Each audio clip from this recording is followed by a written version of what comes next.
What's good, guys? What's going on? You already know this is your Ruger Sprayer, Remo Marak. Now, if you haven't heard, Anchor is the easiest way to make a podcast. Let me explain. It is free 99. There's creation tools that allow you to record, edit your podcast right from your computer or your phone, and Anchor will distribute your podcast for you, so it can be heard on Spotify, Apple Podcasts, and many more. You can make money from your podcast with no minimum listenership. It's everything you need to make a podcast, man. Yo, and download the app.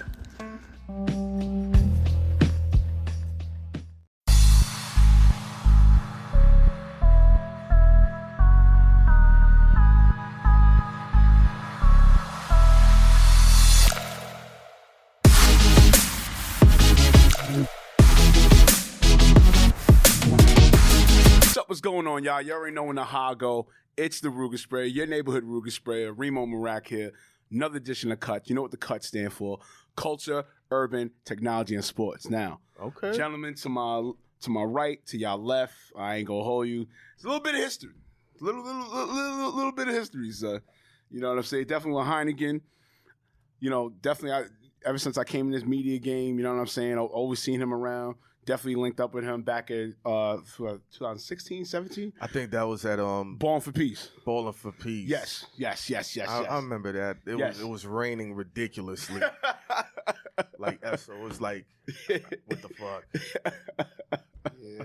And then I don't know if that was the one where these dudes pushed my sister out the way so they could take a picture with Mac Wild. A bunch of 45-year-old gangsters pushed a 25-year-old young girl out the way so they could take a picture with an actor / R&B singer. Oh. This is documented. My sister's like, what is going on? I was like, they get pussy for doing this. I guess. That's all. He's seen it. He's seen it more than anybody else in the industry. No. I'm gonna get the Esso. I'm gonna get the Esso. I ain't gotta get to me. No. Here's the reason. I want to see where his memory's at, because being Queens cat. My memory. As far as basketball wise. Come on. No. You know, times you came to the Bello.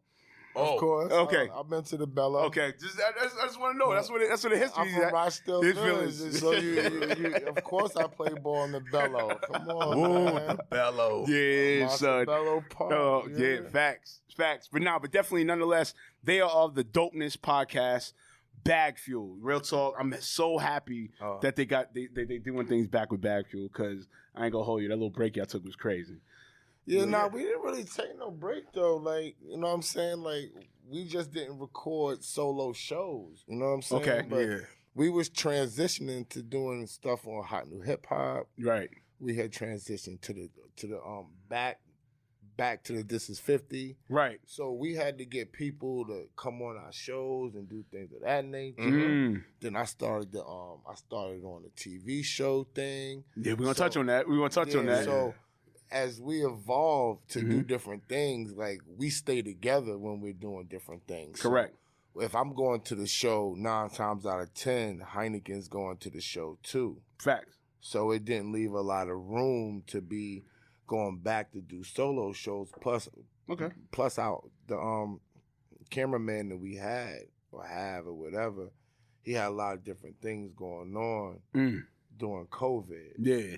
That we couldn't control. Okay. So we don't just leave our people behind and just jump on camera with somebody else. Facts.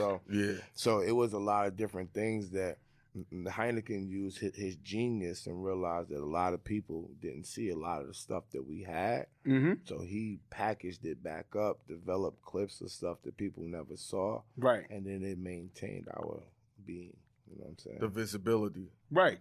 Yeah, and that goes to show about my creators. I'm gonna reach out to you on this, as we've been talking about pivoting. That was in season 2. You know what I'm saying? That just goes back to y'all, consistency. You know what I'm saying? Like real rap, and also y'all experience. I mean, y'all two combined is what? That's about 40 years combined. Yeah. So you know what I'm saying? Yeah, plus here me 15. Mm-hmm. So we got like 55 in this. You know what I'm saying? But real rap though. What separates y'all as far as Bag Fuel from everybody else? I know that's the generic question, but you know what I'm saying. But you guys are different in that capacity. But let my creators know about that, man. Is the lens? Oh, I thought the lens cap was. No. Oh man, my eyes are going bad. My fault, Esso. Fuck that whole question up. That's all good. I'm like, but I can see us. No, right. Is this new cameras? But sometimes people like to say Batman and Robin and this, that, and the third. Right. We go off as Superman and Batman. Oh yeah, by far. So when it merges together, it's just like we want to win. So it's like, all right, if he's going to take the game winner, I need the bounce pass to go through 20 motherfuckers, come out of bounds and come in, and he got to hit the fadeaway with his like 3 defenders with his wife watching and saying, my husband, she's going to turn around and say, my husband's going to hit this jumper against the road team, and the whole team noticed. That analogy is always so tough. Like, I don't know, the corny bounce pass and a layup. I'm from Brooklyn. He's from Queens, the BQE. Right. It got to be lit. Yeah. And it's not on some arrogant shit. It's just... That's just the facts. It's so many people doing this. Right. What are you going to separate yourself from? You're competing with online games. Dudes got 3 side chicks texting them. You got to compete with porn, sports. So when they press that click, you got to give them the best investment on press and play. That's my angle from it. Okay. I'm pretty sure Esso is going to give you a different. I just think it's a know-how type of thing. Facts. You know what I'm saying? Like, we have so much experience in so many different places. So where I have a whole lot of knowledge in business and how things is supposed to go, Hynaken is very tech savvy. I'm not tech savvy at all. I hate technology. Oh, damn. I'm a person that I like to be in motherfuckers' faces. Pause. Valid. You know what I'm saying? When you get to meet me, you could feel me and understand me a whole lot better than talking to me on the phone or watching me on camera. Like, right. Niggas, like Hynaken told me, niggas wait to see us if we're exactly the way we are on camera. Oh, right. The real deal. And I tell niggas, like, this is who I am. I don't put on a cape and come outside. Facts. I fucking wake up like this. You feel me? So right. I think that he gives people realness, right? And I give it, but I'm very direct with my talk. Oh yeah, by far. You know what I'm saying? So it's a lot of people that walk around a whole situation. So when you bring totally real and totally direct, and you merge the motherfuckers together, then you get BAGFUEL. Yeah, super fact. Super fact. And also too, man, I just want to commend y'all. Like, a lot of things that y'all talk about, I just be champagning. I was like, yes, thank you. Thank fucking you, son. Because a lot of platforms, not to say that platforms don't, give the real transparency, but you're not feeling it. It's like, all right, you could tell, like, when a platform, like, sets things up just for the show itself, versus for y'all talking about things that, all right, this is what I experienced. Yeah, This is what the fuck I need annihilated. You know what I'm saying? Fuck all that. Just like, okay, we resolve it, and it's going. No, this shit got to be annihilated. Exactly. So definitely with y'all, I want you to take my creatives into it. Like, what is the daily process for y'all doing that? Technically, what you're seeing, and this is gonna sound ridiculous, is a watered down version of how we speak on the telephone. Damn. And sometimes it's really rough and rough. We talk like boss level mafioso. He got his own family, his own mafia, and it's like, how are we getting through this? No, you're fucking up the bag. No, this is not how it go. No, this is They don't be. I just want to jump in. They don't be friendly talk. It's not friendly at all. Oh no, I could sense it. Nah, no. I can sense it, right? It's really not friendly. Of what I know of both of y'all. Yeah. Him more so you. I mean, like I said, as I stated before, you, because I haven't seen you on the courts in a minute. Yeah. So, but even with you on the courts, It was. Can we talk about when he ran Gary V off the basketball court? That's why the footage never came out. Yo, we was in Chicago. Niggas set you up. No. Niggas didn't think Queens niggas could ball. Or Nah. We was in Chicago for All-Star. Segue. But the segue. No. He don't set it up. It's like I go so many places with Clue, and I just chill in the back. Like I don't talk. Shout out to Clue. Yeah, shout out to Clue. Clue came through the bellow too. Yeah, shout out to Clue. So I don't really talk to people about who I am and what I do and what I used to do. I never tell people. He always be like, yo, you should tell people this. I don't tell people nothing about my past at all. If he wrote a book, it'd be a trilogy. You know what I'm saying? Esso's a legend. So when... You are too, but I'm just saying, Esso's demigod legend. Thank you. I appreciate that. You don't know. But when we go places, I just chill. You see what I'm saying? I mean, in all ways around. So if we go play ball, if I'm not shooting, I'm just gonna pass the ball. I'm just gonna try to win the game. Right. But when people start to call me out, it'd be a whole different thing. So people was calling me out. It wasn't like GV. GV wasn't calling me out. GV was glad that we was there, but naturally when they on the court, they started talking shit. When they started talking shit, me, Clue, and shout out to my man Dylan, we was all on a team, and we just went to work, right? So next thing I turned around, I'm like, damn, GV was gone. He's like, bye, Gary. No, bye. Like GV was gone. I'm like, yo, where y'all go? Like, he's like, we just got here. Yo. You know what I'm saying?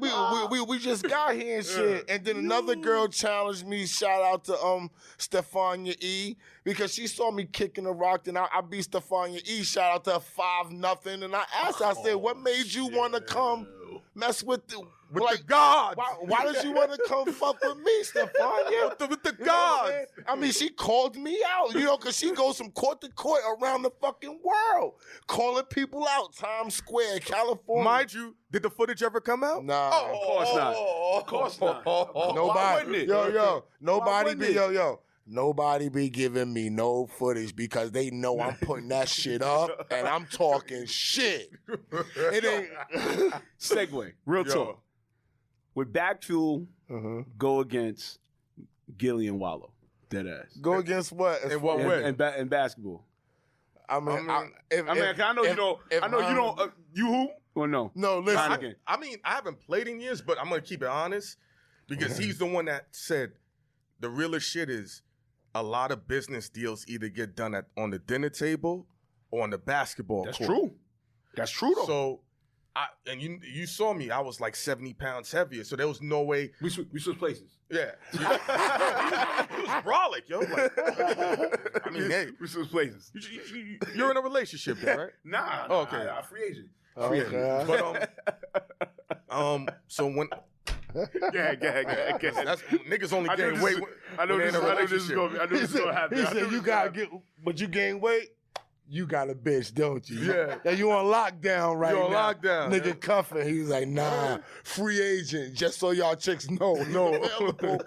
That's so he can throw that in your minds when y'all watching. Like, nah. But free agent. I'm glad you asked, huh? But now that I got my win back, because I jog here and there, but that don't mean that's in clear basketball shape, because we saw a famous celebrity who's in shape look terrible on the court. He looked like trash. And this guy's famous. Oh, boy. He looked like some trash. So, oh, boy. If I don't mind playing against the 2-on-2, I would have to play Esso. He got to get in shape. He got to get in shape for the basketball shape. But I'm not going to cap. Gilly put up the $10,000 for a podcaster to challenge him. Nigga. Wait. I'll come at you. Yo, listen. Hey, Gilly. I reposted it. Wait, time out. I reposted it and tagged Clue. Yeah. Word. You think this nigga gonna beat me one-on-one? It's another nigga that owes me a one-on-one. Pause. Jada owes me a one-on-one Jada too. Kiss, yeah. Oh. Me and Jada supposed to go one-on-one. He said he'll never do it. He said, but for you, I'll play you one-on-one. Yo, let's really get into this. Why do you think entertainers be feeling like, like DJs, podcasters, or media personnel, anything that magnitude, never balled or niggas just never were getting that bag, that type of bag, yo. What you mean? As far as like hooping and shit like that. I don't think that they, to be honest, they don't think that. I really think that they be thinking about right now. Okay. Fuck what you used to do. Okay. Like, do you touch a basketball right now? Yeah. Are you running up and down the court right now? Okay. See, me, I'll touch a basketball maybe three times a year, right? Like when we came out of Corona, I was balling every Monday, me and Clue and some kids, some college kids. Right. Since then, since I fell off, I ain't hoop.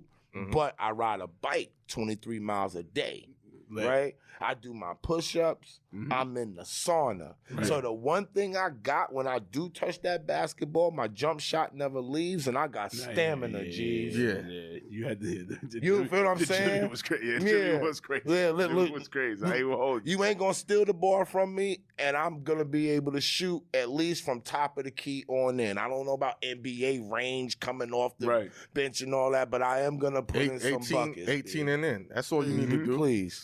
Facts. But I think that they be thinking about now, like, it don't matter what I used to do, who I used to play with, because niggas that I used to play with is coaches and don't even touch a basketball no more. Right. When Kobe retired, he said, I ain't played in 2-3 years. You know what I'm saying? He's like, can you imagine Kobe in the big three, though? He wouldn't even be playing in a big three. He wouldn't play that. But could you imagine it, though? He wouldn't even be playing in a big three. I think he wouldn't have been. Jared Jack is killing the big three, so hell no. And this dude too. Joe Johnson. Joe was nice though. Yo, I want to tell you, these niggas. One of my peoples was on a tryout for the Atlanta Hawks, right? Yeah. And then Joe Johnson walked in, and it was all of them. And he walked in. He said, "Oh, you niggas trying to make the league? You think you can make the league?" And proceeded to hit 15 3-pointers in a row from the corner. He said, "Do that and see if then you can get to the team." Joe's a different. But Joe's a beast. Joe 6'8" with a jumper. Joe had Hall of Fame potential. It just didn't. He missed certain shots at the wrong time. Like, it's just little shit that went against Joe Johnson, and he couldn't really stop nobody. But did you see what he did when he came to the big three the first year, son? But did you see the story on? He been spazzing. He been spazzing. But I'm just saying he was. But let me tell you something. Brian Scalabrine just dropped 60 on a bunch of dudes. He's like, yo, it's just like when we saw J.R. Smith play and he dropped 9 buckets in a row. And that was because we was talking shit to him. Yo, bro, we went to the fucking one of that C. Brickley run with Clue and my man Combo. Combo was... Wait, at Lifetime? Yeah. Was it Lifetime? I don't know. Yeah, maybe. Yeah. I think it was at wherever C. Brickley lived at this day, right? So we go over there. Yeah, so we go over there because Clue told me to come over there too. Mm-hmm. So they balling. So we see Combo putting in work. So J.R. Smith is just, he's shooting lazy. He hitting some shots. He hitting whatever, right? So I'm like, yo, so we talking shit to J.R. So he's like, yo, we own you, nigga. Yeah, the nigga like, yo, you gonna get your man in trouble. So we like, Combo, step up, Combo. You know what I'm saying? Yeah. Which Combo? 1-2 Combo. You probably white boy Combo. Not Russian. He's a Russian kid. Yeah, that's my man. With the red hair. Oh, yeah, with the red hair. Andrew Solid. Yeah. Combo. Yeah. So we all there.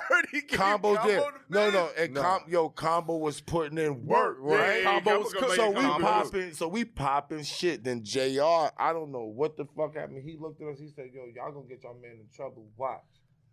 Nigga, next thing you know, he hitting some shit from the hash. Then remember the reverse he hit would look stupid. Like he came from the other side of the basket. Like a double pump reverse, flew it up, and he looking at damn Combo. And I looked at Hynaken. I said, yo, that NBA game way different. Nah, boy, I ain't gonna hold you. Yo, even the segue to that, because I used to be a member at Lifetime, and I used to see them every now and then, like on they drills, or if they do they runs. I was like, nah, niggas don't understand no shit that you see on IG. Shit is exact, because the shit is different, yo. Completely different. Completely These niggas be going at each other's heads, bro. Real shit. The NBA game different, yo. All right, let's get back to the culture, man. For real. What y'all take? I was talking with Hynaken before you came here. Okay. What y'all take on the status of New York hip hop right now, as far as when it comes to performances, the showcases, the events that are put together. Real talk, let's get into it. Let's get into it. What's Bad Fuel's take on it? Because I'm gonna keep it a buck with me. I'm gonna keep it a buck. I'm gonna keep it an all-way buck. I've been in media, hip hop media, for the last 9 years, since 2012. Overall, 15 with acting and other things that I did in entertainment and stuff like that. But I'm sticking to the media part. And for me, I'm just starting to understand it now. These motherfuckers don't give a fuck about longevity, son. Real shit. So, like, I'm talking like the events that are put together. If the artists are to practice stuff or whatever the case may be, they don't give a shit about longevity. It's just about, all right, you know what? Bottom line, give me the bag. That's it. I'm out. Seriously, so let's chop it up. Do you want me to go? Well, it don't matter. Flip a coin, don't matter. Heads or tails. Right now, to be honest, it's all trash to me. And I'm gonna keep it real. Nobody's putting no real work. What you're saying is nobody's putting no real work into making their product different or making their product dope. And that's what I see. When we first jumped in with our product, right? Right. Everybody wanted us to just go straight. Oh, go get rappers, go get this, go get that. Because you know everybody. I said, nah, we gonna build a foundation first, and let me learn how to really do this shit. Right. Before I jump into the waters. And I had somebody who could guide me who been doing this shit prior. Right. So that's how it used to go in music. You rap, you hype man for somebody. You're not hype manning because you trash. You hype manning because that's how you get to learn how to command the stage. That's how you get people to know your name. That's how you become affiliated. But now you look at somebody, you be like, hype man for what? Nigga, what you mean for what? And you gonna get a couple dollars. And you gonna get yourself a couple whores. What's the problem? Simple. Well, I mean, why? What is the bad part about? What is the bad part about going out there and assisting somebody else? If I didn't have his help, I wouldn't be able to act. I wouldn't be able to do voiceover work. I wouldn't even have known. Y'all wouldn't even be talking to me. You know what I'm saying? Nobody would even care that I'm in a movie or on a fucking TV show. We'll touch on that too later on. Nobody cared. He was the one that said, you talk differently from everybody else. But I ain't have no skills. He had the fucking skills and the know-how and the making of the clips and how to put us out there.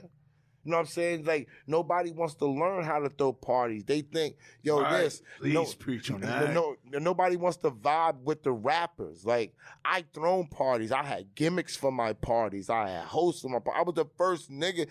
All these young niggas are throwing parties because I was the only nigga doing this shit. This is straight cheese. I was doing this shit in college at 17 years old, bringing Clue and niggas like that down. These niggas wasn't big yet. I did Ho's first show in Maryland with Foxy. You know what I'm saying? Damn. So we was putting money into what we was doing prior to doing shows. We didn't just drop doing shows. We was doing parties, spandex parties, DC versus New York parties. Then I got a hold of the school shit and learned how to throw concerts at school. Then started throwing my own concerts outside of school. Then started managing DJs, learned to DJ and said, fuck all that. I could do all of this shit. You know what I'm saying? But niggas ain't taking time to hone their skills or get know-how to what they need to be doing. Fucking thank you. Hynaken was good. I mean, I just think it's a New York arrogance. Okay. Because everything is here. So you technically don't have to go anywhere to get what you need. But now everyone's been in a bubble because no one else has found a way to transition or be very, not creative, but so left field. So the system is in place. All right, we're going to get a bunch of dirty niggas. They're all going to fucking rap. They're just going to be happy to rap in front of somebody because they have no outlet. Right. We're going to get rich. It's going to be the greatest shit. And we're just going to have mad dirty niggas coming through. Yeah. And when I mean dirty niggas, it's the mentality of they don't see beyond what's going on. It ain't just on a literal sense. And then so it's the same shit over and over and over and over again. And I'm like, all right. And they don't do it in dope venues. And a lot of the times the packaging is off. Like when we said earlier, other than UGK, anybody that ever had the moniker Underground in their name or that's what they championed for, they never elevated past that.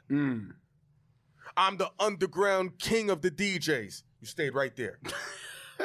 I'm the underground of the award shows. You're not going to get any sponsorship other than from blunt roll-ups, maybe. And you're not lighter the lighters. You get what I'm saying? So, and because he and I, we're fortunate. We traveled when we were young, so we got to experience things. He lived out of New York young, so did I. So we got to see things. I could be like, all right, this is how they do it in the South. This is how they do it in Cali. He lived in L.A. for a while. He lived in Miami for a while. Right. I lived in Florida. I lived traveling. You get to absorb things. You be like, this how they get it out here. Think about it. Some of the biggest black drug dealers were BMF. They're from Detroit that took over Atlanta. Name one time you seen New York niggas do that shit. They just thinking, I'm from New York. It's going to work when I do it. That's the mentality. But they've gone to Atlanta now, though. They finally started to venture out a little bit. Finally. But the thing for me, like I said, as I assessed in my time, it's like, hold the fuck up. So if I go across town, let's say Jersey, right? Yeah. Like the good parts of Jersey or whatever, right? All right. Not the hood, the good parts of Jersey that do events and stuff like that. Nigga, it's not that far apart. It's like, how is the contrast so fucking different? You know what I'm saying? And then you go to like Connecticut. Connecticut got it popping. You go to Boston, that's a 4-hour fucking drive. You go to Philly, another 2.5, 3 because they have drive. nothing else to do but that, so they're gonna put their all into it. Right. You know, it's like a dude if that's just his one girl, he's gonna put all into it. But once he starts getting a collection of more girls, it's gonna diversify. But I mean, I guess. But you gotta understand, people don't have strategy no more. So because you're in New York, you think that you got so many people. So and it's hard for people to leave New York. It's a lifestyle here. Like real talk in Harlem. Like I'm not going to deal with in Harlem. Shouts to the H. Yo, anything goes. Okay, in front of the police. They running red lights. Niggas is selling drugs. Niggas is shooting niggas. It's cookout. Yo, niggas is cooking now. Like in Harlem, anything goes. Niggas is riding mopeds on the sidewalk. Niggas don't have license plates on this shit. Like I seen niggas run red lights right in front of the police. Niggas is riding the dirt bikes through the lights. That's facts. Taking over. Yo, anything goes up there. So to take these niggas and take them to a whole nother state where they gotta abide by rules is hard for niggas. Yeah. The next place where shit goes slick is the Bronx. It ain't got a lot of rules in the fucking Bronx. Then you go to Brooklyn. I'm from Queens. I think Queens got the most rules out of all the motherfucking boroughs because Staten Island ain't got no fucking rules out there. They wild as fuck out there too.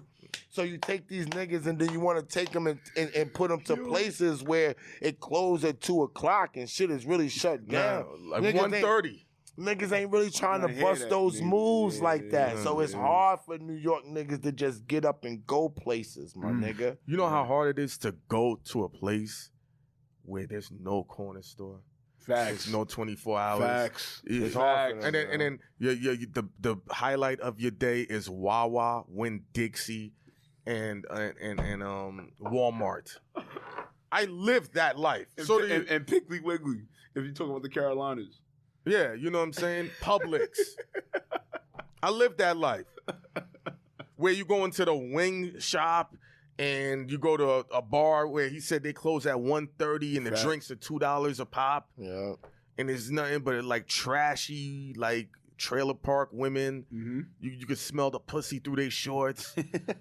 Then you gotta, I remember Niggas said smell the pussy through their shorts. Yeah, I was in the backwoods area. This nigga be about some interesting hoes. He said smell the pussy through their shorts. Yeah, that's dirty. That's just a downright dirty whore right there. But she's a 10 up there because there's nothing else. Not to say I'm going for it, but you just sit there like, how dare you? Yo, we done the audacity of certain people. I done seen a 400-pound woman say, I'm picky. I have a right to choose. Fuck out of here. She's only 300. Fuck out of here. She's only 300. Oh, okay. I get it. Nah. He throwing low blow subs. He throwing. You talking about somebody? I know a 400-pound bitch. He throwing low blow subs out here. Bang, bang, bang, bang, bang. Shit is crazy. He said the 300-pound bitch is the pickiest bitch. We got fly, skinny, slim bitch right here. He said, but the 300-pounder is the most pickiest out of all of them. What's fucking with that? Nothing. So that's why with New York, shit is just torn up. And I just think it's audacity. Because we're in New York, it's going to work. We're the best. We're number one in this. And sure enough, no. You know what I'm saying? Let's definitely listen to this dope track. Dope track. You know what it is.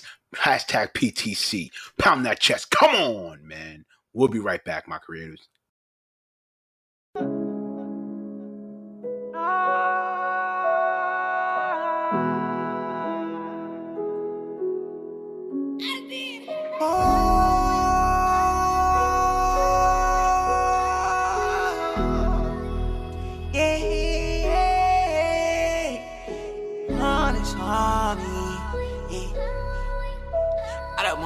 Harness on me, I got a bunch of blue harness on me. Money machine in the back of that calling me. Did this shit on my own, yeah, saw me. Oh, you bum bitches block, don't call me. Got a bunch of blue harness on me. Money machine in the back of that calling me. Did this shit on my own, yeah, saw me. Oh, you bum bitches block, don't call me. This ain't a love song, no. This ain't a love song, no. It's a fucking drug song, yeah. It's a fucking drug song, yeah. This ain't a love song, no.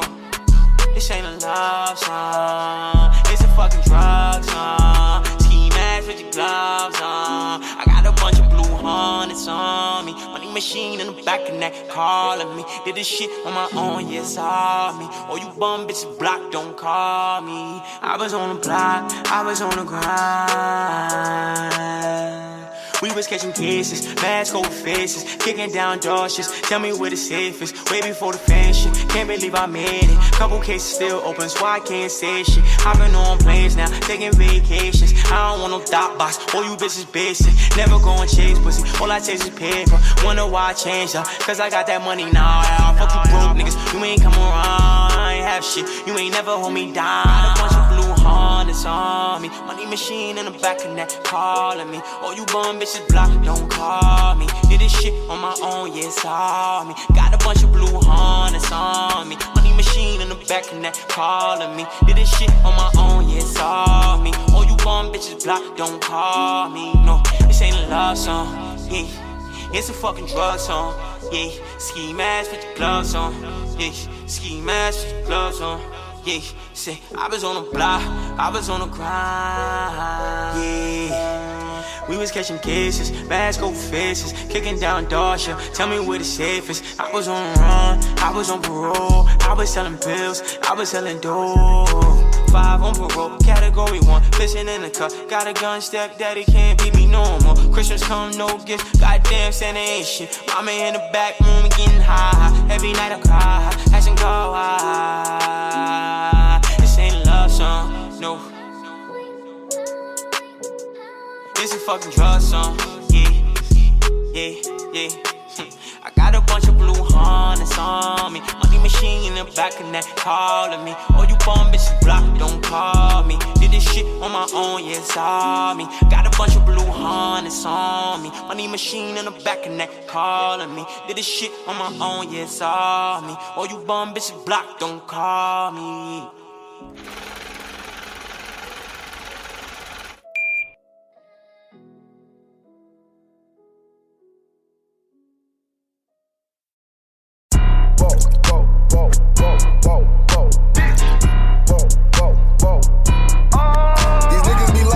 In the music, them boys ain't no motherfucking motherfucking steppers. I hit the West and I go hit the cookies. It's 80 and 8 for the pressure. Got this 9mm, no measure. I fuck her in back of the foreign for pleasure. You got all that Gucci, but don't got a grip for yourself. Gotta get it together. Get on beats and go body for body. Reflect on the times I was trapping the lobbies. And watch men still a jeweler, put diamonds to this on the ring like a Scotty Tuati. All them niggas, you know that I'm cocky. You know that we trippin', you know that we flying. That's why all the hoes is behind me. We don't need a label to sign me. We make money on music already, little nigga. I'm in the studio heavy, little nigga. Don't need a cosign, I'm already that nigga. And I got this shit on cause I'm the big tripper, bitch. Trippin', trippin', trippin', trippin', trippin', trippin', trippin', trippin'. I'm always having some shit on. I'm always having some shit on. I'm always having some shit on. I'm always having some shit on. Trippin', trippin', trippin', trippin', trippin', trippin', trippin', trippin'. I'm always having some shit on. I'm always having some shit on. I'm always having some shit on. I'm always having some shit on. You already know what the fuck it is, nigga. All the world. West side, that is. Icy gang over everything. Bad talk, ENT, bitch. Gang.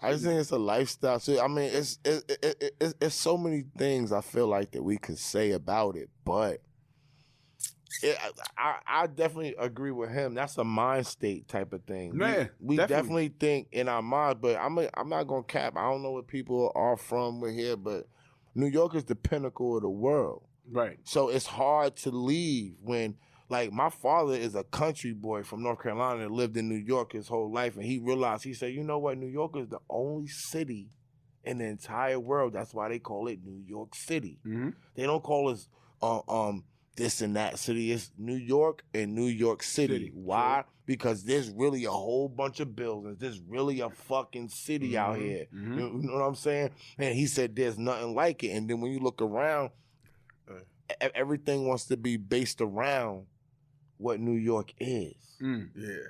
And that's why it's hard, like fashion. Oh, fashion starts here. But nigga, when it's lit, it's in New York City though. Yeah. You know what I'm saying? Like wherever you go, T.I. is a big star. Mm-hmm. And you could be a big star down South Migos, but if Migos was from New York City, they would be outrageous. Oh, yeah. Out of here. That's why if you look at Cardi B, and we do know women get more followers and all that, Cardi B got more followers than all the Migos niggas put together. That's and right. It's not just because she's a woman, because she got New York swag. Mm-hmm. She got something that you can't teach. Yeah, that's right. It has to be learned on these blocks, nigga. Yeah, that's and right. when it's learned on these blocks and you take that shit to the world, it's nothing like they never seen. T.I. could be like, there's another country like a Jeezy. Mm-hmm. You know what I'm saying? They all dope. Mm-hmm. But then when you take them out the country, yeah, they got a certain thing to them, but they not like Jay-Z when he go. They not like Nas when Nas go. Even if you take a Cameron and you drop a Cameron in the middle of all of them niggas, they can't fuck with the New York swag and the mentality.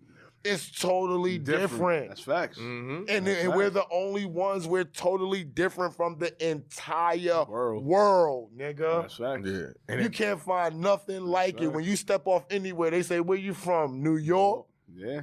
That's right. I just be like, up top, bitch. They're like, oh, shit, yeah. Fuck is you talking about? Yeah, but Jersey niggas don't got that. They don't jump off the plane and say, where you from, Jersey? Yeah. No, nigga. They tried it with the Jersey Shore. No, nigga. They try to jump with the Jersey Shore That's the swag. camera right there. No, nigga. I fuck with Jersey. But when y'all jump off the plane, they don't say where y'all from, Jersey. Okay, so wherever you land, Zimbabwe, nigga, I went to the motherland. When I got off the motherland, the motherfuckers was like, where you from, New York? Yeah. Damn. That's a fact. They know already. When I lived down south, they always knew. That's facts. They always knew. The minute you spoke. They're like, oh, you got an accent. I'm like, no, motherfucker, you got an accent. That's why you not getting these niggas out of New York, my nigga. You know what I'm saying? People all over the world gonna be like, oh, New York. It is what it is.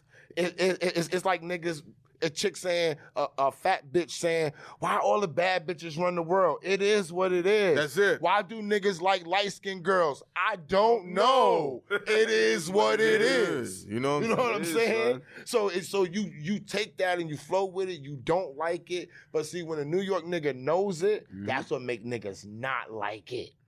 They be like, oh, he using it. Because he knows it. Oh, he moving like Thanos. If he act like he don't know it and he humble with news, I can fuck with that nigga. I learned that shit is trash. That don't work because these niggas don't fuck with you for real. Nah. Anyway. If anything, they'll make them think you soft and try to. They'll wait until they'll wait until you out of town and going through your apartment. Yeah.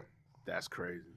I never had it happen to me, but I seen it happen to enough niggas. Yeah, you know how it go down. Like, it is what it is. You know what I'm saying? Yeah. But that's the reason why it's a gift and curse. Yeah, because when our shit is working for us, it's we in a renaissance. Biggie, Jay-Z, Nas. When it's not working for us, it's like we are right now in hip hop. We're not really a factor for real.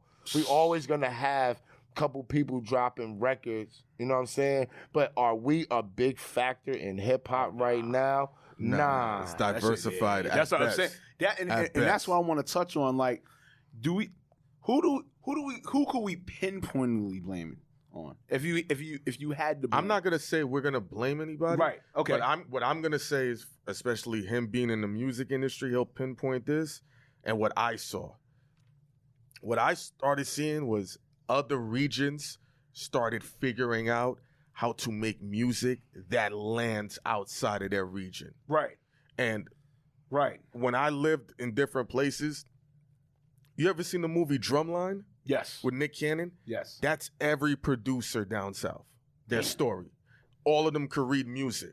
All of them know how to play the drums. So now you had a renaissance of Little John, DJ Toom, all the Atlanta dudes. Now they understand. They're taught how to play beats to make people's body move differently. So that's why when in 2003, when it started, they never stopped. They just figured out the formula. That's from my perspective, seeing it, because I'm a New Yorker seeing it. I'm like, yo. And in New York, how are we taught to make beats? On the MPC, boom bap, this, that, and the third. Right. The beats they're not as rhythmic. And when you listen to down south dudes, there's emotion in their beats. It's not so robotic. Right. So people can really bounce to it. And since then, it's always worked. Right. That's my perspective. I mean, I don't know, man. I mean, I just... No, I mean, because we're talking about creatives. That's it's so many different variables to me upon why. Right. You know what I'm saying? But in your heart, I just think like it's hard for me to say. They let a lot of outside influence within the business and in the market. For example, not taking nothing from him, but Ebro being a Hot 97, being a West Coast guy and doing different type of things. He changed the culture of Hot 97, but they might have needed the culture change because of look at everything that was going on. But it hurt us when you don't have somebody from this land or this coast or this soil directing the music right from there. Right? Then you got a whole nother station. You got Power 105 now that's taken away from what Hot 97 had. Now, Power 105 is a bigger Clear Channel and a #1 station, has more DJs on it now. It has become a bigger factor, but it's more political on a Clear Channel side compared to the side that Hot 97 is on. Right. So that is a seismic shift in New York radio right there. Yeah, that was huge. Then everybody wanted to take all their money and all their business where? To the West Coast. And then Miami blew up. So now you got people going from Miami to Atlanta to the West Coast when niggas was stationed in New York and Cali only. Facts. All right, so when you take all of those things, now you've taken the influence of New York outside. You've brought in a new influence, and the influence that were here creatively, that were making money, are now out west. Look, Hov is out west. Yeah. Puffy's out west. Corey Rooney is out west. All of these are key creators on every aspect of music in New York City, and they're out west. Last week, I was supposed to have a big business call. Right. And I'm hitting the person, and they're not replying, right? And I couldn't understand why. They're busy naturally. They followed up with me today. And I'm like, that's a weird time. And the whole time I forgot, they're on the West Coast.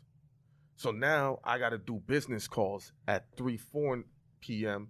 because that's either morning or afternoon. Right. I didn't get a chance to tell him. He know what I'm talking about. Right. But so, and he'll tell you from 2003 to 2007, a lot of New York dudes moved to Atlanta. Oh yeah, Puffy was living out there. Puffy was in Atlanta. 50 was living out there. 50 was in Atlanta. You understand what I'm saying? A lot of dudes moved out there. So that's why that music was weird from 2003 to 2008 out here. You know, think about that's when Papoose came through and all of that. So now people like, Uncle Murder.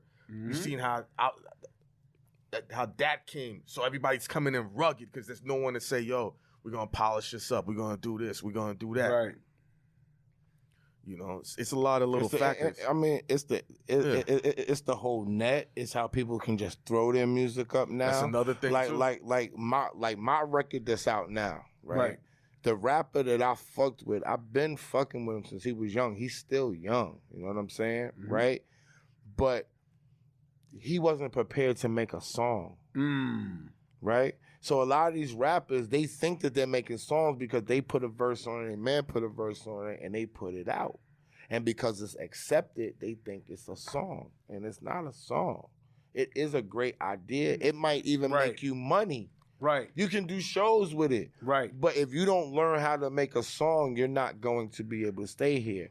This record that I did with him, I mean, he's been doing music for years. Nothing he ever did ever sound like it. And guess what? It's on the radio.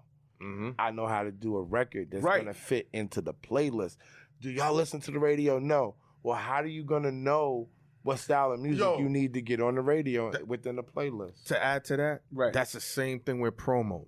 When people would service their music videos, I'm going to send it to this site and that site. I'm like, but no one goes to those sites. I'm like, if you want to know how to service your record properly, you go through your phone and it shows what apps you're on the most.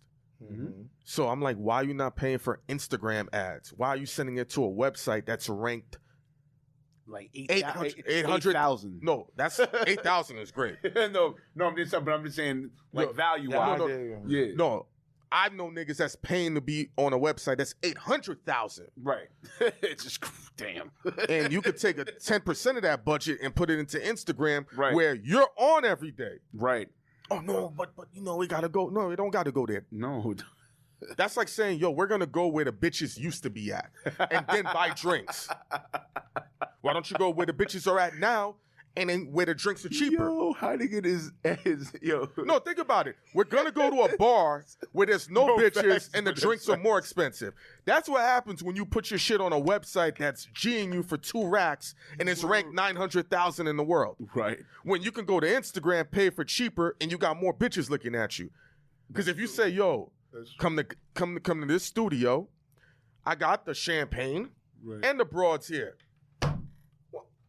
Well, I'm going to go 40-40 and pay $100 and to sit at the bar and eat wings? It's quiet. Shouts out to they just had their 18th anniversary. Yeah. And I ain't go because my suit was too big because I lost all this fucking You know what's funny? weight, I saw a couple of niggas that was dressed real dirty. Yeah, it was real dirty. Yo, Clue told me, he was like, it was mad dirty shit. Yeah. I even took pictures of niggas' shoes on there. Dirty. Yo, listen, my wife was like, yo, just get up and go. Like, she was like, who the fuck gets invited to whole shit and don't go? Yeah, I said, I called Hynaken. I said, but they told me cocktail suit or whatever. He saw how my suit looked on me. It just didn't work. Right. It's too big. My shit too big. I lost like 15, 17 pounds. It looked like a hood. That's queen shit. That's queen shit though. I mean, that's just how we are. But that's just how we are. I'm a North Side. I'm Laurelton. Shouts out to Laurelton. They the ones that allowed me to pass my road test back in the day. Shout out to Laurelton. Okay. Cocksuckers in Starrett City and them shits. They kept failing me. Nah. Shout out to Laurelton. You should have went. You should have went to the DMV on the Ave. Nah. Wait. First of all, DMV on the Ave. Nah, that's the easy joint. Since he brought up Lawton, I gotta shout out my home Rochdale Village. Yeah, Rochdale too. Shout out to Rochdale. Circle 3, Building 9, 130. Shout out to the Ville. Yeah. Word, shout out to 134 back blocks and all them niggas back there too. You heard me? Boom. All over Queens North Side, been good to me. Clues my mans. Shout out to Clue. And he's been good to me. Lawton, Cambria Heights. Oh, Cambria Heights. The whole always St. Albans, Shadyville. Shadyville. Let me tell you something. Man. There was a stretch, a 2-year stretch. It was nothing but beautiful, light-skinned women from Cambria Heights. Oh, yeah, by far. Oh, yes. You didn't let me finish. Okay. And they were all selling pussy. And their pussy was great, yo. Oh, my God, son. Oh, that's one thing, because Queens chicks got to drive. So they got to pay that car note. Because if you can't drive in Queens, you're stuck. Yeah, you You're don't really get on stuck. the bus, or you gotta have a cab driver. But you got the cars now. No, man. but at that time, No, but back in the back he's then. talking like pre-Uber. He's talking Pre-Uber, Oh no, he's yeah. talking like the $2. He's talking like the $2 cab. oh yeah, dollar van. The dollar van. Dollar van. Oh man, the dollar van. Yeah, say niggas dollar van lie. on Merrick. Come on, you but know Esso. Come on, Yeah, man. of But shouts course. out to Cambria High. Oh, bad. Guy Brewer dollar van. Shout out to Guy on Bro. Word. Yeah. Baisley. 40. Shout out to 40 Park. Shout out to Liberty Avenue, my Word. nigga Deshaun, Shaheem, Shout out to Tahim. Merrick. Shout out to 220th B. Word, Shout out to word. the Bellow Facts. Yeah, in fact. I'm Brooklyn. Larry K. floor. Nah, fuck with Brooklyn too. I'm close to y'all though. I'm like 2 exits away. Kelly Park, fucked with it. Bed-Stuy, Brownsville, East New York. Niggas call me for the money games for fucking East New Knickerbocker York. Park. Shout out to East New York. I broke my arm out there. Shout out to Fort Greene, too. Fort Yeah, Greene. facts. Fort to be thug. Y'all got some nice women. I had a nice one up out of. Shout out to Tiffany out of Nah, Fort fucks with Greene. Flatbush. Shout out to Flatbush. Super facts. Yeah, it depends what part of Flat. Yeah, Brooklyn got some chicks, though. Nah, But they be low, but when you get them, they know- be lit. You know why they low? When you get them, though, when you get the Brooklyn chick, though, that's right. Yes. She's Yes. real right. Yes. Yeah, nah. She's real. Yes. She's with the shits. Because She's Brooklyn real. niggas talk too much, so She's they gotta real fuck right. other niggas from other boroughs. 'Cause Yes. That's how when I started going through Harlem, niggas be like, "Yo, you don't know Tiffany?" I'm like, "Tiffany, she lived across the street from you." I'm like, "No way." It's like this bitch been next to you for 10 years. Yeah. And we've been slaughtering her. I said, I've never seen this chick. son." He ain't talking about the Tiffany I'm talking about. no, He's talking about a different one. Oh, no. That was completely random. I just want to let y'all know. You know what I mean? That was completely random. It ain't the same one. You heard? Lord forbid, he said a chick's name that I know. Oh, I'm gonna get the back call. So you been telling that so about my pussy, right? Nah, I don't be talking about nothing like that. The shit, the fucking TV show that I'm on, my wife already have a problem Now, with. yo, I want to touch you now, Oh, yeah. man. Real talk. Giving them chicks Son. the business. Son, boy. You know Yo, what? Hold on. I thought Guapo was giving the Ruger. Yo, boy, you be giving the unlimited Jamaican Ruger, son. I be like, oh, shit. Yo, when I saw the promo, and I saw Esso, I said, yo, it's a wrap. I said, it's a wrap. I said, boy, these women on there, shout out to them, Ain't at the Table. Shout out to the women on Ain't at the Table. Shout out to All of them. All of them. Shout out to them. Shout out to I ain't gonna hold you. They got the little pew. That's great. This nigga, what? You want to know something crazy? Yo. That's not even 15%. Boy, I know. No, trust I know. I can't even, to Dog. be honest, I can't even really go in. Like, I can't even go in and tell people, like, stuff because niggas know. Niggas will be calling me like, yo, you talking about me? Like, you can't. Oh, yeah. Yo, the last episode, right? He went into a zone. Because they was talking about would you ever wife strippers, right? Right. And he's just like, I don't see how a man goes to a strip club to spend money to look for a wholesome woman to The wife is stripper, I don't get it. I'm paraphrasing. It's a little bit more. Yeah, No, I get but he has a point. No. No, but let him tell us. So somebody else was like, this is happening a lot. And he's like, only because of Drake, but it's not at the level that people are making it out to be. Right. So they're giving him pushback. And this guy, he just was like, this is one thing all Queens niggas do. Because I've seen 50 do it. They chill. We shot. No. Mm-hmm. They let it go. Mm-hmm. And then something in their head said, no, I refuse to let it go. They have that look, and he just was. I was gonna let it go, son. No, and then he just said, "I opened every strip club in New York," and I didn't even. Yo, I'm not even doing it justice. Yo, bro, but I feel but it is a Queens thing. But that's just how we are. Even though I'm both Harlem and Queens. You know what I'm saying? But as far as a Laurelton head, because you know what it is. Maybe Esso you correct me what I'm about to say. Drake caused the bullshit. Yeah, he did. Drake did. But it is with us in Queens. I remember shout out to DMC at Run DMC. He had explained about how our energy is. You want to understand? We travel far, so shit is pent up with us. So he's saying he's from Rochdale. I'm from Laurelton. That's a distance. That's a Q5 and a Q85 ride, or whatever. Two fair zone, or nigga. Q84 ride, right? We like this. So we on the bus. If it's a show, if it's a basketball game, it's something. We pent up. So by the time we get to your spot, club, party, event, whatever.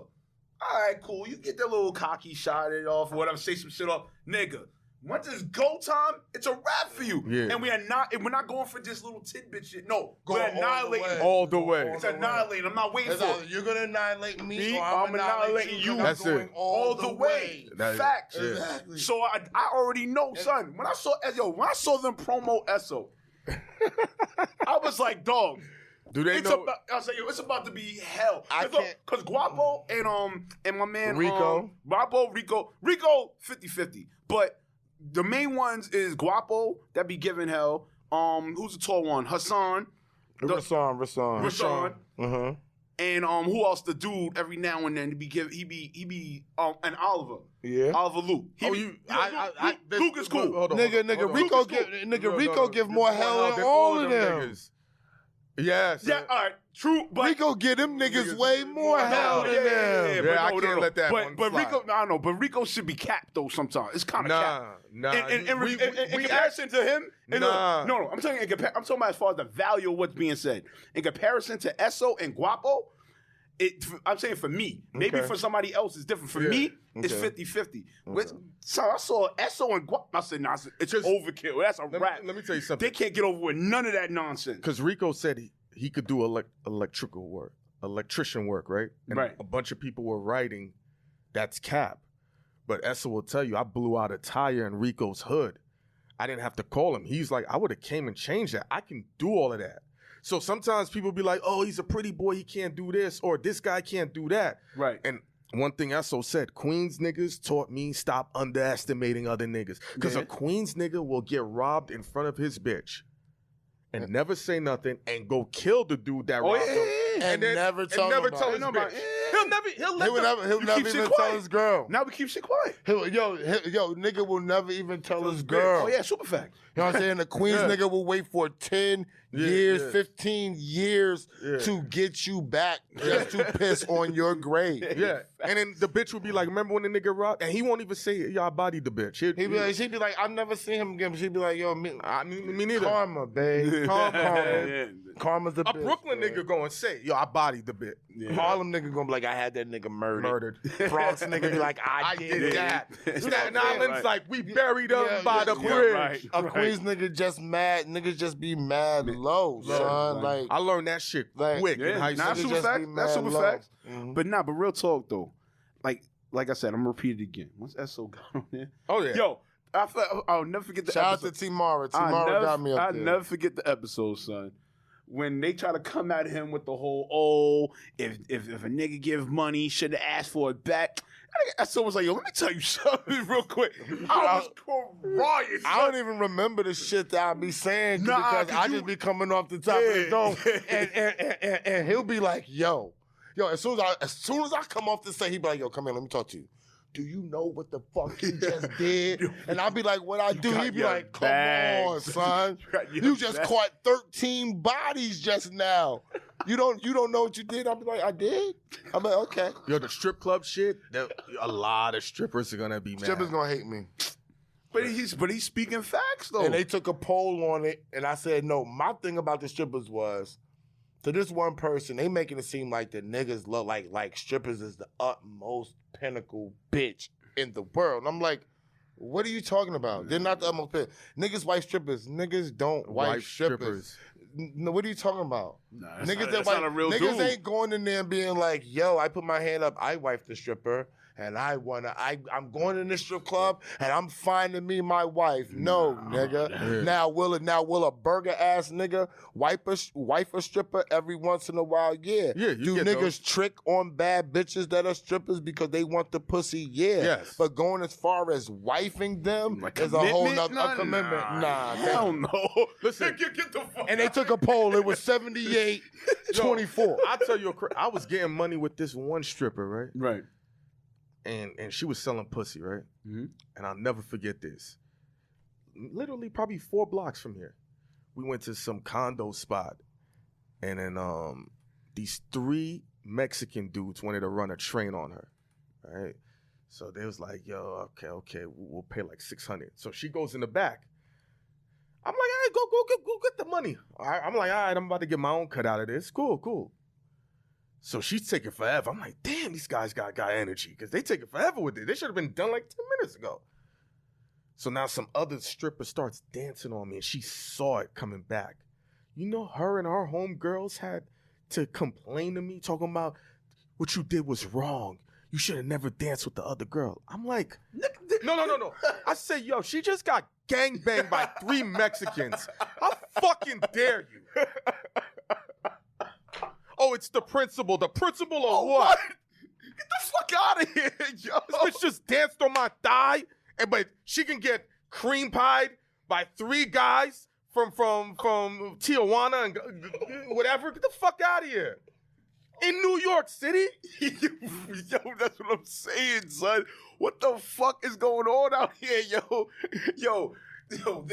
Son, I swear to God, the day if I ever get caught in that type of situation, my nigga, I allow you two or anybody else that closely knows me, you can shoot me, please. You gotta be fucking kidding. Wife a stripper. That shit, about to see that's the a episode. fairy tale. You about to see the episode. If you watch 8 at the table and y'all think I'm capping, y'all about to see the whole joint. I mean, I had to go into the fact of how Clue and Rhetoric Doe opened up Perfections, and I was right there with them. What chick said to me, well, I never saw you. I said, because I didn't want you to see me. I don't fuck with strippers. I don't got no problem with strippers. I'm not dead set. I'm not dead set against how you get your money. You're just not for me. Yeah, nah. Y'all don't float my boat. Will I put my fist up your pussy in the strip club? You're damn right. Will I tip you real good, and while you're there, you're my girlfriend in the strip club and pouring champagne on you? But it ends after that. We're not leaving that motherfucker. Hell no, yo. Son. Oh no, listen. It's a dub. It's a dub. I go there so you can do your job, and I go home and fuck my bitch. And back then, I would go fuck my whores. All right? I would take my whores to the strip club with me and leave with my whores. We wasn't bringing the strippers with us. Y'all was too greasy. Y'all had too many niggas' hands on y'all. Chill, la. What are we talking about? I was going home with the strippers. I ain't gonna hold you. Because coincidentally... Yeah, because he voted against me on the poll. Would you wife a stripper? Would you wife a stripper? This motherfucker... It wouldn't be scumbag season if you didn't do it. My own partner. It wouldn't be scumbag season, no. I fucking text him back. I sent him the poll. Hold on, motherfuckers. Give me 5 minutes. I sent this motherfucker the poll saying, look, I'm killing these niggas on the poll. It's 78% to 22%. And he said... Well, I voted for them to help. I said, what? Why the fuck would you do that? You know why I did that? Because he would wife a fucking stripper. No, because that poll was so landslided. I said, man, let me see. Let me help out a little bit. I really wanted to see how many people really said yes. Look at my stories, y'all. Y'all can see the landslide. You heard me? Look at my stories. That shit was... It's a landslide. Listen, never in New York history was that the okay. Like if a nigga came back and told you like, yo, shorty had me wild up, I was in love, you laughed at him like a sucker, like, yo, you serious? You wifed a stripper? Why would you do that? Why would you do that? You could wife anything if you choose a stripper. But I will say this though, for some strange reason, there was a stretch. The stripper pussy was way more better than the regular girl pussy. I ain't saying the pussy up No. I'm not saying that, but the logic is ridiculous. Right. Because you would think, okay, mad niggas is running through this shit. Right. And then you're just like, yo, this is some good shit, bitch. Too bad you're just selling it. I can't do nothing with you. This is some good shit. Because it's quiet. But then the ones that's not selling it, I'm like, yo, bitch. You're gonna have a rough life, yo. Yo, I ain't got no problem with buying the pussy when I was buying the pussy. Well, yeah, right. But I'm just saying, I don't have a problem buying it. Hey, yo, listen. But I'm just saying that there's levels to the shit. Yeah.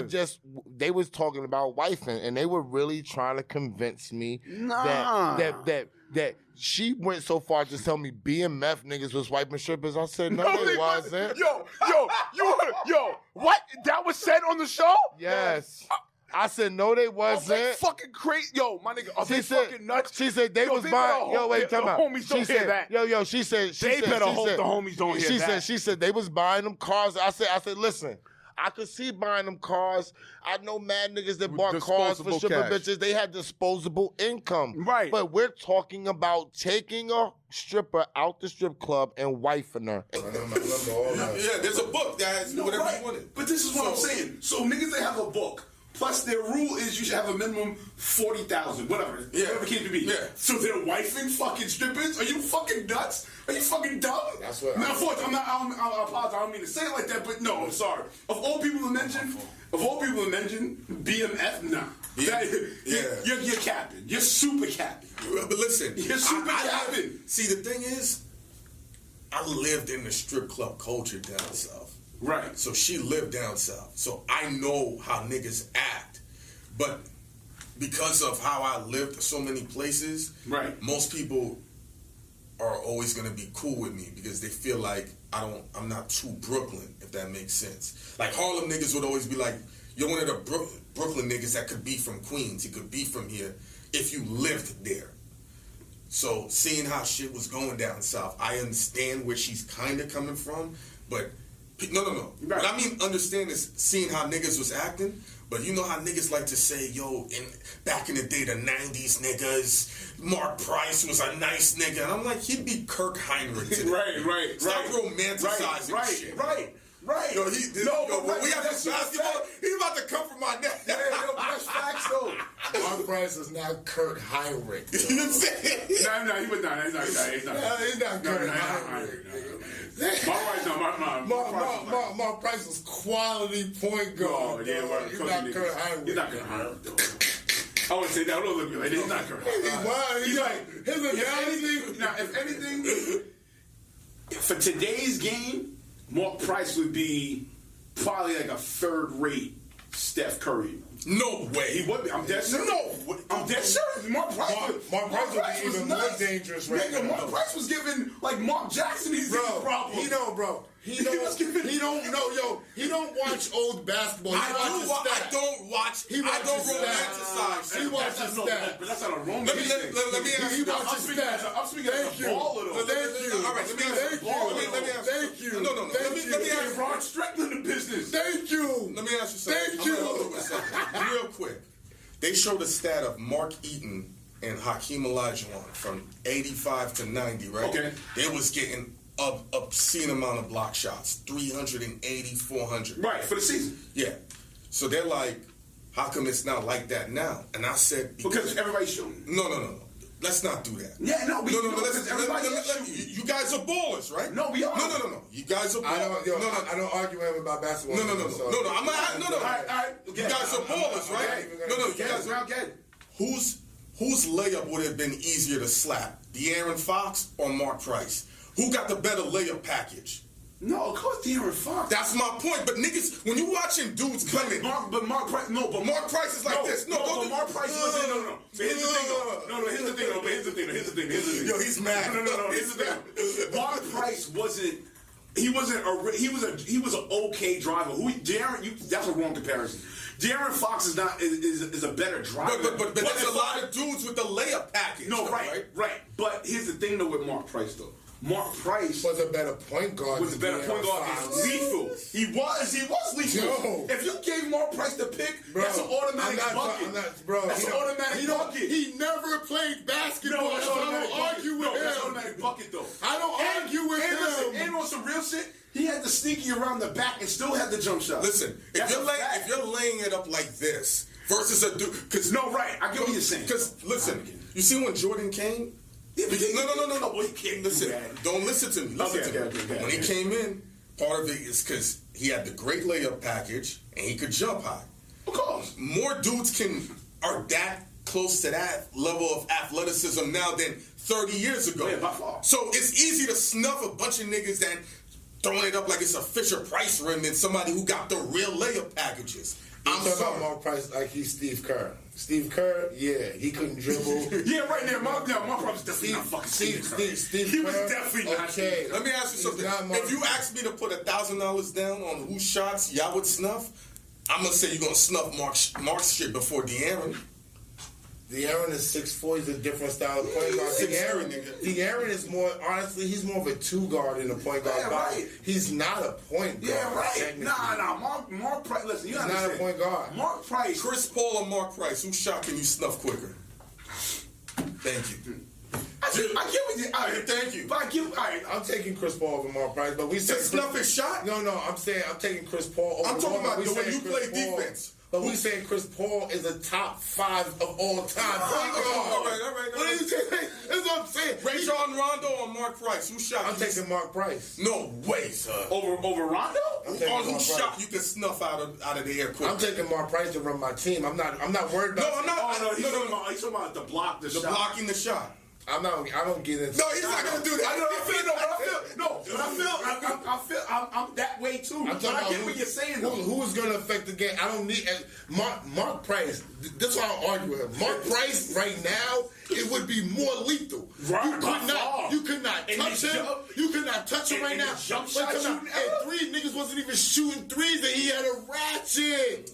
That's what I'm telling you. Not dead ass. If you gave Mark Price the pick, if that's the case, you know what's so crazy? That's why I say he'd be a lower level Steph Curry. Let me tell you why I say this.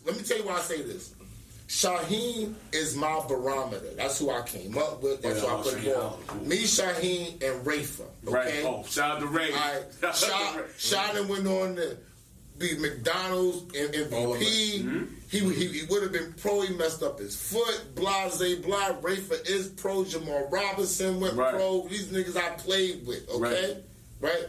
I asked Sha. I said, Sha, in my prime, because Sha told niggas I should have been played big D1 basketball. I just didn't understand the politics. I didn't know what it was. Right? So when I came back years later, Sha told niggas like, yo, Rand should have definitely been playing D1 basketball. So I asked him, like, when me and Hynaken we argue about mad shit. I said, yo, Sha, let me ask you a question.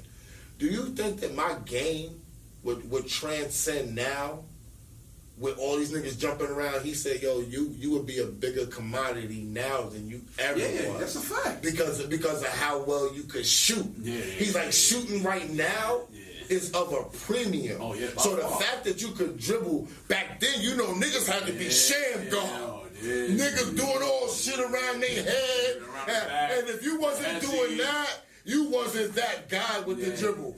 I had a regular boom, boom, boom. You couldn't take it. I'm going by you, step back, bum, bum, bum. I could do all that. But back then, niggas wanted what Rafa was doing, the lollipop, the super duper reverses. I hated playing against this is what I'm saying. So right now with this game, with the jump shot being the premium and what Steph Curry did. No, that's not Mark Price would be lethal. Steph Curry opened up the whole court. Like I told him, I said, when I was coming up, my coach was like, yo, you only shoot a 3 if you can't get to the basket. Right. And he always said, step in front of the 3. Don't give in behind the 3. I'll be stepping behind the 3 because I don't want niggas to be close to me. I'm 5'10". Right. You know what I'm saying? Step in. If he was like, step out. Right. And you can shoot from here, bro, I would have averaged 25 a game easy. That's fucking 5 threes and some foul shots, bro, and some fast breaks. That's 15 points. What are we talking about? The game is just totally different now. You know what I'm saying? Mark Price with OD. No, you know why Mark Price with OD? I'm gonna keep it a buck with you, son. During them years, we're gonna wrap this up and then we're gonna get to either or. We're gonna get to game either or. Oh, yeah, so pretty much, so look, real talk. Mark Price was the type of guard that, let's say like a Mark Jackson and Rod Strickland, they hated guarding. Because why? he get the high screen pick. Get it open. That's an automatic jump shot. You're talking about slow ass niggas who don't play defense. Nobody plays defense now. No, but nobody plays defense. Let me tell you something. Did you think John Stockton could hold dudes in today's game? No. He could get off though. Nah, he could get off though. I don't think he was locked. I don't think he was locked like he did in the 90s. But he wasn't really locking nobody up in the 90s. He wasn't locking nobody up in the 90s. He wasn't out there to lock niggas up. He pushes. Now you tell me like Gary Payton. Gary Payton, you know the closest to Gary Payton. He would have developed a jump shot. You know who Gary Payton would be? A better version of Drew Holiday. That's a fact.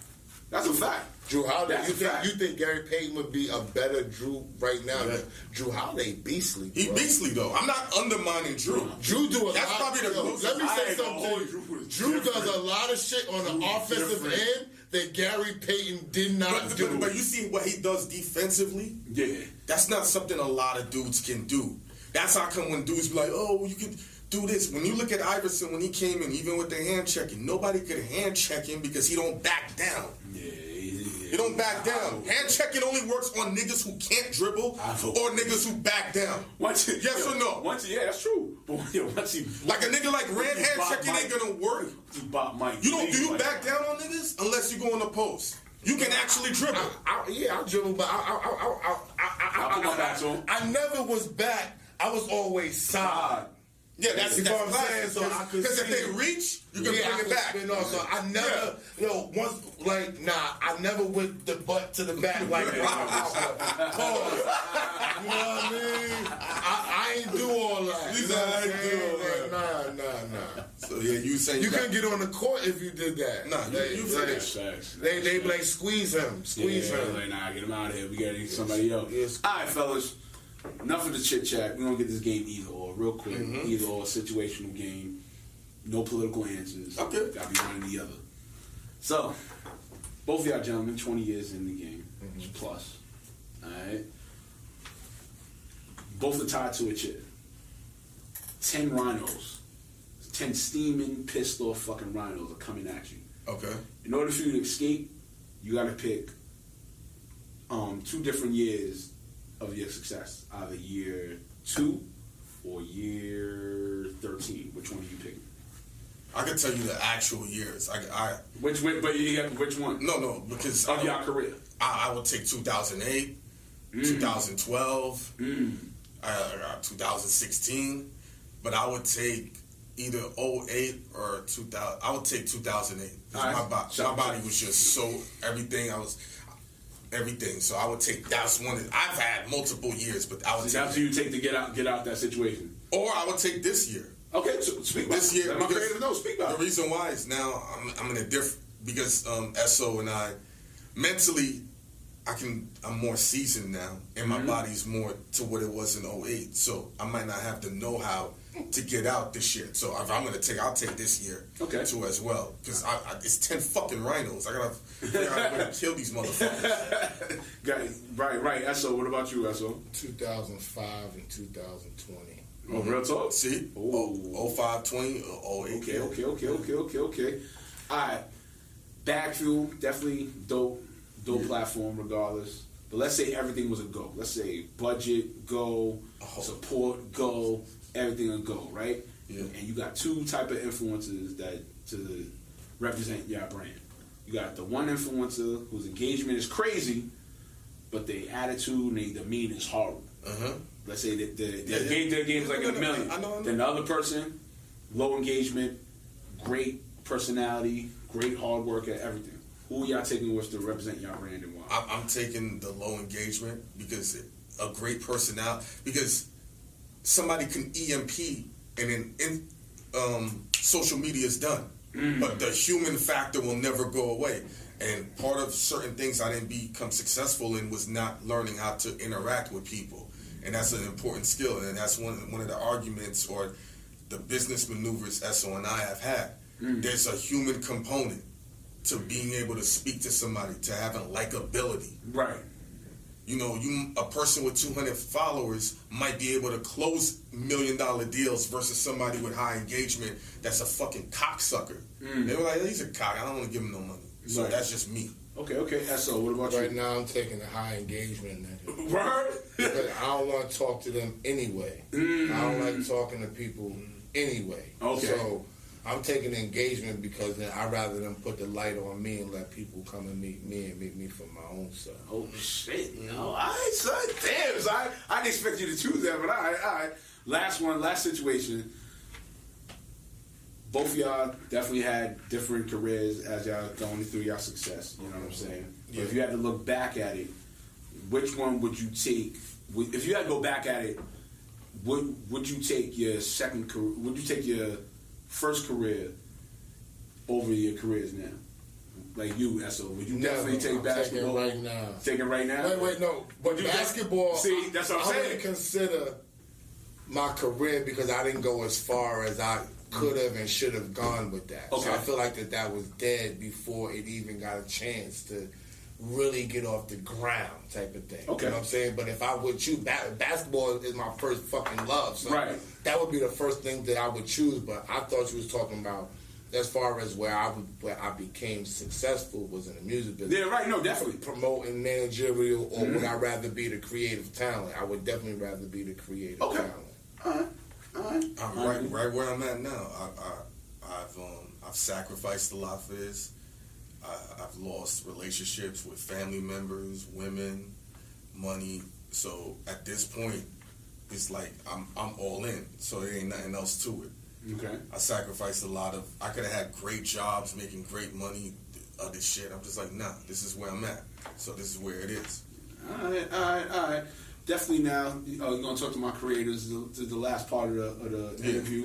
You know what I'm saying? Definitely appreciate y'all pulling up. But definitely talk to my creators right now. What are y'all top 3 motivational quotes or advice for my creators? We're reaching out to you, my creators. One of mine is teamwork makes the dream work. Facts. That's my number one. The other one that I like, my man Smith be fucking around with, talk is cheap. Mm-hmm. I definitely agree with that. And I also agree with being a man of your word, a person of your word. Facts. That's like the biggest thing to me is that you do what you say you're going to do, or you're going to be how you say you're going to be. Because if you do that, then I can rely on that and I can maneuver off that. That's a fact, Hynaken. Fight for your hood. That's from my old days of Call of Duty. Just fight for your hood. Facts. It's pretty straightforward. Mm-hmm. What's another one? I think. Welcome to the disco. Welcome to the disco. Okay. Yeah, you know, we here. We on dance. This is the dance. And this is what we live for. Mm-hmm. This is the moments we live for. Right. You know what I'm saying? We don't watch reruns. We live in the moment. Right. So, and that's it. Okay. You know, and go forward with it. And I think also, too, and I've said this on other interviews, there are some people, if they got a Ferrari and you get a Lambo, they're mad. Mm. And there are some people that, you know, if you got a Honda and they got a Ferrari, they want to see you get that Lambo too. So right. Pick and choose who you want to be around. All right, man. Nonetheless, my creators, got Esso, Hynaken, appreciate you. Nonetheless, yo, let everybody know where to follow you. We should know where to follow you at. Let everybody know where to follow you at. Real talk. I'm ESSOWRLD, no O, on Instagram. And you can find me on YouTube, ESSOWORLD. Those are the 2 most popping places. Yeah, they call me the Hynaken, Hynaken. That's where you're going to find me at. You can Google me. Everything will pop up. The ridiculousness, the celebrityness, the ignorance, the moneyness, all of that. Hynaken, Hynaken. We here. Disco. All right, man. My creators, you already know what it is, man. Follow me at Remo Marac, Instagram and Twitter. Also, the podcast itself, C.U.T.S. and as well as CUTSPodcast.com. And also, if you want to hit me up, let me know how we did on the podcast. You know what I'm saying, bro? Rap. Hit me up at CUTSPodcast1@gmail.com. Nonetheless, there's another edition of CUTS. You know what the CUTS stand for? Culture, Urban, Technology, and Sports. You know the hashtag PTC. That's pound that chest. Come on! Man! We out. We out of here. Peace.